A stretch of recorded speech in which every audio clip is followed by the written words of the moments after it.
ହେଲା ଲଘୁଚାପ, 2ରେ ଅବପାତ। ପୂର୍ବ କେନ୍ଦ୍ରୀୟ ବଙ୍ଗୋପସାଗରରେ ଲଘୁଚାପ ସୃଷ୍ଟି ହୋଇଛି। କ୍ରମଶଃ ଉତ୍ତର ପଶ୍ଚିମ ଦିଗରେ ଗତି କରିବ ବୋଲି ଜଣାପଡ଼ିଛି।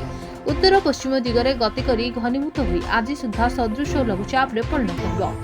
ଆସନ୍ତା 2 ତାରିଖରେ ଅବପାତର ରୂପ ନେବ ଏବଂ ଦକ୍ଷିଣ ଓଡ଼ିଶା ଓ ଉତ୍ତର ଆନ୍ଧ୍ରପ୍ରଦେଶରେ ଅବପାତର ରୂପ ନେବ। ଏହା ପ୍ରଭାବରେ ଆସନ୍ତା 31 ତାରିଖ ଯାଏଁ ରାଜ୍ୟରେ ପ୍ରବଳ ବର୍ଷା ହେବାର ସମ୍ଭାବନା ରହିଛି। ଶୁକ୍ରବାର ପାଇଁ ନବରଙ୍ଗପୁର, କଳାହାଣ୍ଡି, ରାୟଗଡ଼ା, ଗଜପତି ଓ ଗଞ୍ଜାମ ଜିଲ୍ଲାକୁ ଅତି ପ୍ରବଳ ବର୍ଷା ସତର୍କତା ନେଇ ଅରେଞ୍ଜ ୱାର୍ଣ୍ଣିଂ ଜାରି କରାଯାଇଛି।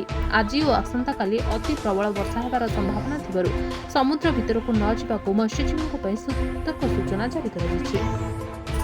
ବ୍ୟୁରୋ ରିପୋର୍ଟ, ଦ ନ୍ୟୁଜ୍ ଟୁଡେ।